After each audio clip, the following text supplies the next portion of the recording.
Hello and welcome, weary travelers, and welcome to another fantastically chronicled adventure from the world of Pokemon. There are those who call me Bardbreaker, and today we're going to ask and answer the question, can I beat Pokemon Fire Red with only a single Nosepass? So, Nosepass is a rock Pokemon that was introduced right here in Generation 3, though it'll be from the Hoenn side of the generation instead of here in Kanto, where I like to call home. We have a base stat total of 375, which we're interestingly the only Pokemon with that total, even through the present Generation 8. Although, for comparison's sake, it puts us 5 points behind Corsola, Delcatty, and Sableye. Most of our stats are in our defensive stats, as you'd come to expect from a rock Pokemon, while our attack stats leave something to be desired. And our HP stat isn't anything to boast about either. Our moveset is also going to leave something to be desired. At least we have something to attack with out of the gate, and by the time we get to Brock, we'll have Rock Throw, but we're going to have a really rough time with him, with just Tackle and Rock Throw in our arsenal.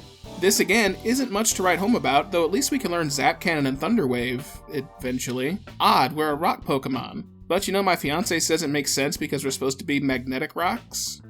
Okay. Pokemon logic. By TM, we don't get a lot either. We get some more electric moves, which is nice for type coverage, but we don't learn Earthquake until we beat Giovanni. We'll have to hope for a good hidden power type because Rock, Normal, and Electric really isn't going to do all that much for us, I don't think. But at this point, folks, it's the time I ask you to comment down below to please the almighty Algorithm, god of the YouTube algorithm, and let me know if you think I can do this or not. I'm going to say it's definitely going to be possible, though we're probably going to have to level up a bit to just brute force it. We're not dual typed with ground, which is nice, so water and grass won't be as big a problem as they could be with something like Geodude, but we're still going to have to deal with lack of type coverage. And we can't get hidden power until we get past Cerulean City, so even if we got a type that helps us, we're going to have to wait a while till we can get to it. Finally, before we begin, let's take a final look at the rules. In battle, I can only use Nosepass. I'll need other Pokemon for HM use to progress the story, but I won't be allowed to use those Pokemon in battle. As usual, I will also prohibit myself the use of items in battle. Though, as usual, held items and items outside of battle are going to be allowed. And finally, let's take a moment to talk about our final rule concerning cheats, glitches, and exploits, as I'm going to be making a small quality of life adjustment to that one. For this run, and for likely all subsequent runs on the channel, I'm going to allow myself the use of additional rare candy which I will add into the game if and when needed. These extra candy are solely to eliminate the extra hours of grinding that usually go into making these runs. I have the utmost respect for people like Dry who don't do this and actually grind it out naturally, and until this video, I honestly did that. But when you really think about it, grinding requires no skill nor strategy. What it does require, though, is time, which is a resource I do not have in abundance as a retail store manager. I took a poll a while back on the community tab, and the overwhelming majority of you said you were fine with this sort of change, as if I can finish the runs faster, that just means more content for you guys. That being said, no other changes to items, movesets, or anything else like that will be made. So let the adventure begin. We start our adventure off being saved from the ravages of some grass, and we'll return to Professor Oak's lab where we collect our Nosepass. We get a female Nosepass, so I nickname it after one of the most famous female noses around. Streisand. Now it's time for the first battle of our adventure against our rival Tim. We don't know anything other than Tackle at this point, but fortunately, our rival doesn't know much else either. Oh sure, they have Growl, but what good is that going to be for them? We're a rock type, so we're going to resist their tackle, and sure enough, we're able to tackle the Bulbasaur and seize the day. After some obligatory package delivery simulator, we move north to Pewter City, and along the way we stop for a brief moment to pick up a Pidgey for Flylater, nicknaming it Flapsity the 55th, long may he fly, and then proceed into Pewter. After getting through Viridian Forest, I arrive there at level 10, but there's not a vanillicious chance in Mount Ember that we can take on Brock at this level. Oh sure, we'll resist his tackles and rock throws, but we only have tackle at this point, which he'll resist, so we'll have to level up. Probably quite a bit. So I actually haven't added in the rare candies yet, and I ground up to level 15 to try Brock just for shits and giggles to see where we stand. I can actually manage to beat the Geodude. It does take us all of our rock throws, and we still have to throw in a tackle for good measure. Once we get to his Onix though, you can see we just flat out don't stand a chance. There's not much left we can do here but grind. Spoiler alert, I decided to use the rare candies much later. I didn't think about doing it this early. Fortunately, the bugs of Viridian Forest don't have a ghost of a chance against us, and we're able to grind here as long as we want. While I grind in Viridian Forest, I stop and catch a Pikachu for Flash later, nicknaming it Fleshelius the 55th, long may she shine. A few levels later, at level 18, I try Brock again, and I have a much easier time with the fight. There's some fortuitous results as we land a lucky critical hit along the way against the Geodude, and that gave us several rock throws left to use against the Onix. It's a surprise to be sure, but at just 3 levels higher, we had a much quicker defeat than I thought we would. I thought for sure this was going to be at least a level 20 or higher fight to defeat Brock, but hey, this moveset actually came through. Now, the path eastward to Cerulean City isn't much to write home about. There's lots of bug catchers with bugs we can crush with our rocks, and lots of normal Pokemon that don't have much they can hurt us with. Even Mount Moon isn't too hard to deal with, if we make sure to avoid the non-mandatory hikers when possible. Once I get to Cerulean City, we take a crack at the gym leader and local water aficionado Misty. While most rock Pokemon are dual typed with ground, which makes this an extraordinarily terrible matchup for them, we're just solo rock type, which means it's exactly half as absolutely terrible. So, probably terrible. And yes, predictably, we still have a great deal of trouble here. We can't get past Misty's Staryu, let alone deal with her Starmie. We're just taking far too much damage and not doing enough of our own. We're gonna have to try the rival fight instead. And for as difficult as Misty was, we have absolutely no trouble whatsoever defeating the rival just outside the gym. I rock throw right over his Pidgeotto and his Bulbasaur before we can breathe even easier now against the Abra, which can't attack at all, and that just leaves Rattata, which also goes down just as easily, for a nice smooth win. The waters get a bit choppy on the road to Bill's house, though. Normally we could just breeze through the trainers on Nugget Bridge and the route thereafter, but this time there's actually some trainers we want to avoid as they've got fighting Pokemon. And stuff like Low Kick is gonna actually kick the petrified shit out of us, so we have to be careful. Eventually, we find our way to local crackpot and Pokemon expert Bill, who has foolishly gotten his face stuck in a Clefairy doll, and we get the SS ticket for our trouble. With that, we can make our way down to Vermilion City. Now, along the way, though, I stop to catch up the 5 members of the Meowth Kleptocious gang that I always do here. These guys have the ability Pickup, which grants us a 10% chance after every wild or trainer Pokemon we knock out to pick up and hold an item after the encounter. Now, in Fire Red and Leaf Green, most of the pickup table looks like a vegan's wet dream with all the berries, but there are several useful items like rare candy, power point-ups, nuggets, and the TM for hidden power that we can acquire as well. From there, it's a quick jaunt down to Vermilion City where we take a wild ride on the biggest, baddest boat this side of the Bass Pro Shop, the SS Anne. We clear out everything and everyone of value, and we take a crack at the rival. And when you know it, he's an easy sweep with Rock Slide. We do find ourselves in a bit of a pickle as we got poisoned, but fortunately for us, we're able to rock his world through his Kadabra and Raticate without issue, and that brings the battle to a close.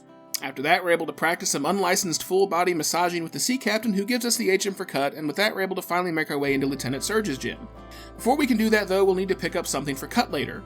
Well, our current Kleptocious Brigade can learn it, of course, but we do have a lineage to continue, so I stop and pick up another one for cut, nicknamed this one Snipticus the 55th, long may she live, and now we can take on Surge. Or I guess we can't. Well, son of a bitch, why can't I cut this? Oh shit, did I forget to go beat Misty? I guess I did. Whoops. And sure enough, now that we're a bit stronger, we're strong enough to throw some rocks at some starfish and collect the second badge. Though this also was not without a bit of drama, as I glanced away at American Dad for half a second and looked back, and we lost a fair bit of health. If we had missed our rock slides, we would have probably lost the fight. But we didn't miss, and we didn't lose, so here we are. And since we had to come back this way anyway to get to Rock Tunnel, it's all good. And actually, no, wow, you could tell I haven't done this much in the last couple of months. We need to go back down to Vermilion City and take on Lieutenant Surge. So we make our way back down to Vermilion City, and after 3 or 4 attempts at Surge's Trash Can Jamboree, we can finally get past the force field and face the gym leader himself. Now, normally this would be a breeze with dual-type rock-ground Pokemon, but because we're just a lowly rock and not a ground, we can unfortunately be electrocuted. Though it doesn't pose much of a risk to us here, as we're nearly able to one-shot sweep his team with Rock Slide. Only the Raichu stands up to one, albeit just barely, and after a Super Potion stall, it goes down quickly enough just the same. Afterwards, we next have to make our way through the dark abyss that is Rock Tunnel. One major obstacle is that it's filled with Geodude, Onix, and Graveler. Or would that be 3 major obstacles? Unfortunately, we don't have a lot of good options to deal with them based on the moveset. One option we have is TM10 for hidden power. Just so happens I've picked one up from our Meowth, and after testing it against a hiker, we find we actually have the fighting type. Now, that's not the most useful type in the game, but hey, at least we've now got something good for rock and steel types until we can learn Earthquake. With a fighting type move in our arsenal, we have no trouble at all making our way through the cave now, and we can make our way to Lavender Town. Although, like usual, we don't hang around here long, as we immediately go west to Celadon City to take down Erica at the Grass Gym. Unfortunately though, despite the level gap, we are still weak to grass, and you can see we're getting paralyzed along the way, and that results in us losing our first few attempts. On the 3rd or so attempt, we get a flinch from our Rock Slide against the Victory Bell, and that lets us finish it off with a return to get past. From there, the Vileplume and Tangela aren't much of an obstacle, and we're able to Rock Slide through them and then kick her ass back to the grass. Now before we leave town, I have to make one brief pit stop. And by brief pit stop, I mean a brief-ish time waltzing through the local casino in an attempt to clean out the game's local scum of the earth. This time it's Giovanni and Team Evil once again. Fortunately for us though, we have a fairly easy time dealing with them. And okay, that's usually the case with Giovanni, but we do have the fighting type hidden power, so we're able to two-shot his entire team without any pushback. Speaking of no pushback whatsoever, we make our way to Lavender Town and pick a fight with our rival Tower Tim. And our same type attack bonus Rock Slide is all we need here.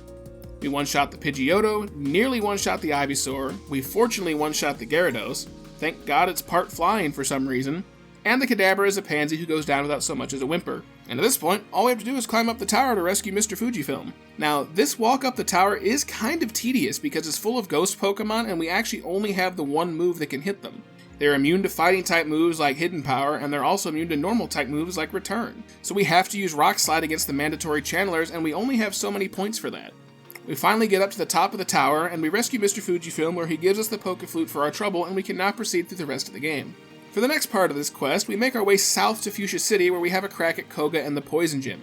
And I actually can't get past him at this point. His coughing takes a few turns before ultimately blowing itself up, and that leaves us to deal with his muck, and you can see just how much of a war of attrition this is. I can't do enough damage when I actually manage to land a hit thanks to its minimize, and we're stuck just resting over and over. Yeah, he's got Toxic, this isn't gonna work. We'll have to come back. So instead of Koga, I decided to go back to Saffron City and try to clear out the Silphco building instead. I decided to clear out most of the trainers along the way up to the top where we have our next battle against J-Rose's favorite rival Fievel. And while his Pidgeot isn't a problem for us, the Venusaur is still a mighty big obstacle given it takes a few turns to beat him. I basically have to hope for some Venusaur misses and our Rock Slide flinches. Takes 3 or 4 attempts, but we're finally able to get lucky enough to get past the Venusaur without taking any damage, and there it's an easy fight. Gyarados does chunk our attack, but a Rock Slide in return gets it done. Alakazam does put up a Reflect, but we're still able to bring it down after a few hits, and while his Growlithe is the last, the Reflect wears off, and a Rock Slide is super effective. So we can bring down rival Fievel to secure the win of the next major battle in the run. No time to rest up now though, we have another big fight in our way. This time it's Giovanni standing in the way once again. His Nidorino gets off a few weak moves with Fury Attack, but we bring it down and wind up having a much harder time with the Nidoqueen.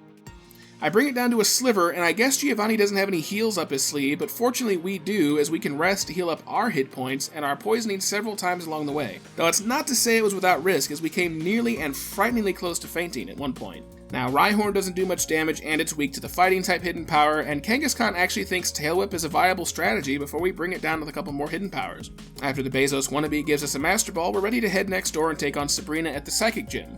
But along the way out of the building, I stop and pick up the free Lapras for Surf, nicknaming it Aquadese the 55th, long may she swim, and then we can go back down south for more adventure. Or rather, we head east to Sabrina's Psychic Gym. And because her team are all mostly made of paper mache, it's a pretty easy time. A couple of returns bring down her first offerings, and then we have Rock Slide for the Venomoth. Her Alakazam does manage to survive a return on a Sliver, only to hit us for a Psychic or two, but we bring it down just the same. And another badge in the book, and we've got another win. Speaking of another badge, I have another go at Koga and the Poison Gym.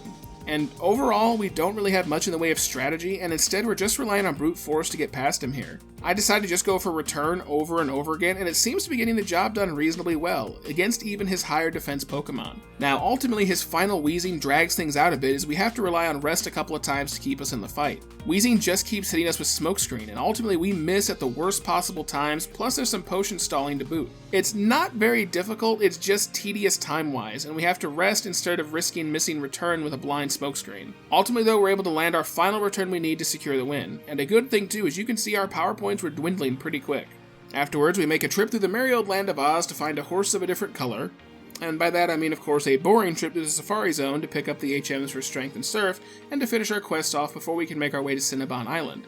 Following the sweet aroma of cinnamon and sweet cream ice, we make our way to the gym leader of Cinnabon Island, Blaine. We don't really have any problems whatsoever here, as we just have Stab super effective Rock Slide to deal with all of what he has to throw at us. No trouble whatsoever. Now, Arcanine took a bit of time because Blaine had a couple of Hyper Potions up his sleeve. One rather interesting thing to show off here is that we have 10 Rock Slides in our arsenal, and we used all of them over the course of the battle. Rock Slide has an accuracy of 90%, meaning that 9 out of 10 are going to hit and 1 will miss. On average, at least. And wouldn't you know it, we actually did use all 10 and we wound up missing only once. So the accuracy of the math, at least, proved to be 100% accurate. And that was pretty cool. Speaking of cool, we make our way to Viridian City and we find ourselves losing over and over again to Giovanni. Oh wait, that's not cool at all. And yeah, this is rough. I actually dump all 11 or 12 rare candy I've picked up thus far, and even at level 75, I cannot get past Giovanni. I try over and over, but I just don't have what I need. We're weak to Earthquake, which pretty much all of his team have, and not only do they have Earthquake, they get a stab off of it, which is gonna hurt us even more. Our fighting type hidden power just isn't cutting it anymore. We're getting Scary Faced by the Rhyhorn at the start. That doesn't help us either. In fact, it comes back to bite us as we wind up slower than the Nidoking and Nidoqueen, which causes all kinds of trouble. I can use Rest, yes, but their Earthquakes are doing around 50 damage apiece, so we can't just sit here sleeping for long in the Earthquake. Yeah, even at level 75, we're not high enough to beat Giovanni. So again, still not remembering that I could just add in more rare candies, I ground up to level 80, and even with that, we're still taking a few extra tries.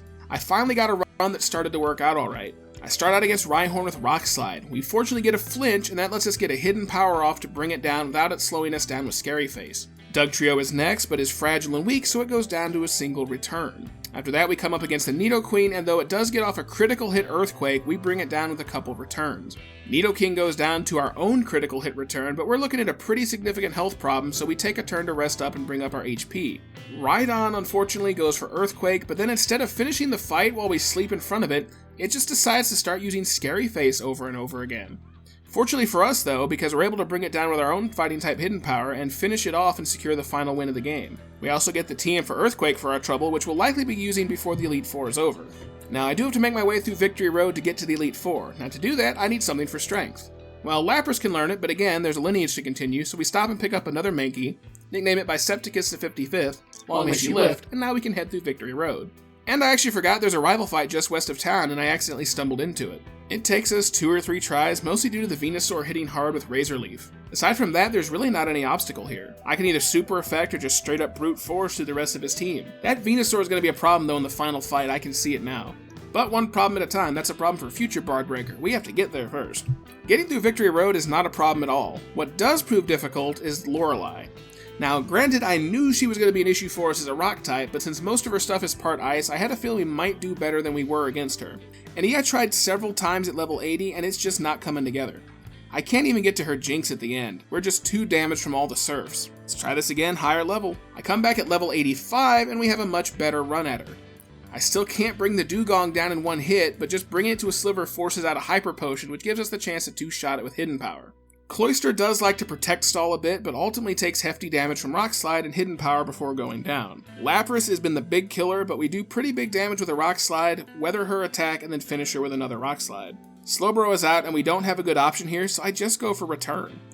It goes for Amnesia, and we luck out with a critical hit return to bring it down. Last out is Jinx, who's pretty frail, and one quick Rock Slide finishes it off, and that's the first rung of the Elite Four ladder down. Unfortunately for us, the struggle has not stopped. We've got Bruno standing in our way, and unfortunately, and perhaps embarrassingly, I can't beat him. As a rock Pokemon, we're actually having a lot of trouble against his fighting types. Particularly the Hitmonchan hitting us with Counter, and that's absolutely killing us. I don't have an option here. I can't learn anything else that's going to help.